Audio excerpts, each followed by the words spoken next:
Ontem tivemos uma eleição que nos surpreendeu muito. Nos surpreendeu por causa de sua imprevisibilidade e nos surpreendeu por causa da falha dos institutos de pesquisa. Dissemos aqui no canal que o debate da Globo não tinha mudado o cenário que estava posto, que nem o Bolsonaro ou Lula perderiam votos por causa daquele debate. E se teve alguém que se beneficiou com aquele debate, foi a Simone Tebet. Ela teve um desempenho excelente em todos os debates da TV em que participou. Simone Tebet já pavimenta o seu caminho para o futuro como uma força política bastante relevante. Mas tivemos uma surpresa na apuração dos resultados e vimos que, embora as pesquisas tenham acertado a margem de votos que Lula teria, erraram feio a margem de votos que Bolsonaro teve. Bolsonaro conseguiu criar eco na sociedade e provar a sua narrativa desde o começo da campanha.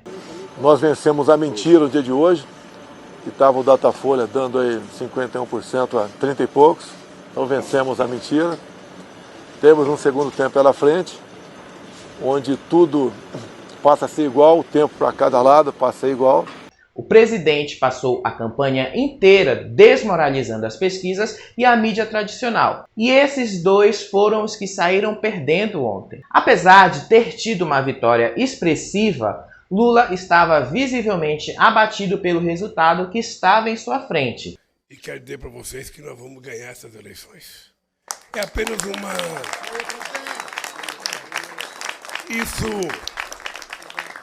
Isso para nós é apenas uma prorrogação. Não porque ele ia ao segundo turno, até porque ele próprio disse que sempre venceu eleições no segundo turno. Bem, ontem, na entrevista coletiva, eu disse para vocês que toda eleição que eu disputo eu tenho vontade de ganhar no primeiro turno.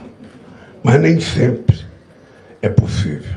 Mas porque ele descobriu que o seu desafio é muito maior do que estava sendo prevista. As pesquisas falharam em detectar o voto envergonhado, que é aquele voto que as pessoas dizem na frente do pesquisador que votarão, mas na hora de decidir, votam em quem sempre quiseram porque estavam envergonhadas de assumir esse voto. Mas o lulismo falhou mais ainda em subestimar a capacidade de mobilização e a força que o bolsonarismo tem. Isso se tornou um fator decisivo a partir daqui. Apesar de largar o segundo turno com uma grande vantagem numérica em votos absolutos, Lula entra em desvantagem, pois o cenário atual é muito mais favorável ao Bolsonaro. Vocês podem perguntar: o que vai ser dos votos do Ciro e Simone a partir daí? E é aqui que mora a chave para entender o que esperar do segundo turno. Todos os votos que o Lula poderia tirar do Ciro, recapturando os votos da esquerda do PDT, os votos mais à esquerda de Ciro,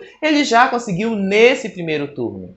Ciro derreteu completamente. Teve apenas 3% dos votos, uma humilhação para a carreira política dele. E esses pouco mais de 3 milhões de votos que o Ciro conseguiu nessa eleição tendem a caminhar em qual direção? O discurso do Ciro sempre foi muito frontal ao atacar tanto Lula quanto Bolsonaro, mas as nuances são muito mais parecidas com o discurso de Bolsonaro do que com o discurso de Lula. Mesmo que o próprio Ciro tenha dito que está preocupadíssimo com a situação do país e pedido 48 horas para se posicionar. Quero dizer a vocês que eu estou profundamente preocupado com o que eu estou assistindo acontecer no Brasil. Como vocês sabem, eu vou inteirar 65 anos de vida e tenho 42 deles dedicados ao amor, à minha paixão ao Brasil. Eu nunca vi uma situação tão complexa, tão desafiadora, tão potencialmente ameaçadora sobre a nossa sorte como nação. Por isso eu peço a vocês que me deem mais algumas horas para conversar com meus amigos, conversar com o meu partido. Os votos da Simone também são uma incógnita porque não dá para saber em qual direção eles caminharão. Simone teve uma campanha que se pautou na defesa da democracia e ela peitou Bolsonaro várias vezes. Inclusive, o atacou com muita veemência, especialmente nesse último debate da Globo. Mas Simone Tebet nunca foi um nome de esquerda ou voltado para as esquerdas ou reconhecidamente um nome de esquerda, e seu eleitorado também tende a refletir as suas posições atuais. Mesmo que Simone declare que não votará no Bolsonaro, isso não significa que os seus eleitores assim farão. Que este é muito mais do que qualquer momento, um momento de decisão e um momento de ação. Eu vou estar sempre lá, do lado do povo brasileiro, porque amo meu país, não desisto do Brasil, coragem não me falta. Para vencer, os candidatos precisarão atingir a maioria dos votos. E essa maioria, hoje, está na casa dos 59 milhões de votos. Lula teve 57,2 milhões de votos.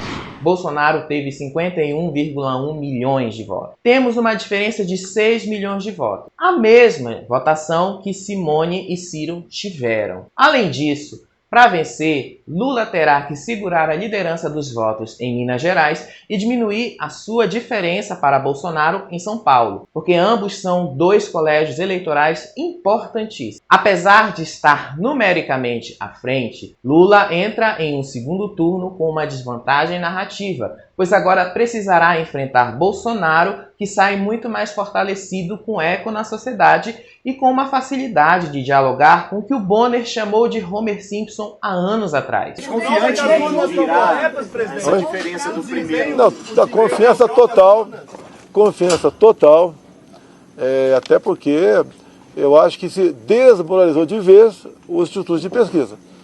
O Datafolha estava dando 51 a 30 e poucos, a diferença foi 4. Então isso tudo ajuda a levar voto para o outro lado.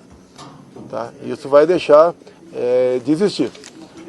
Até porque eu acho que não vão continuar fazendo pesquisa esse pessoal, né? Não é possível. Então tem tudo. A lei sobre as pesquisas? Calma, rapaz, você tá aí. Presidente, se o senhor não tivesse 60... Bolsonaro já deu o tom de sua campanha para o segundo turno. Se pautará pela agenda conservadora e religiosa, com temas como casamento gay, aborto, valores familiares e valores cristãos pipocando a partir de agora. Lula se pautará pela economia e seus feitos enquanto presidente. Será que isso vai ser o suficiente para o Lula conseguir vencer o Bolsonaro? A única coisa que podemos tirar de conclusão dessas eleições até aqui é o seguinte: o jogo é mais desafiador e complexo do que parecia se desenhar antes. E isso foi algo que nenhum instituto de pesquisa conseguiu prever. Talvez por vergonha dos próprios institutos em admitir que Bolsonaro tem uma força tão grande e que ela será relevante para o país para os próximos anos. Isso nós vamos descobrir no dia 30 de outubro.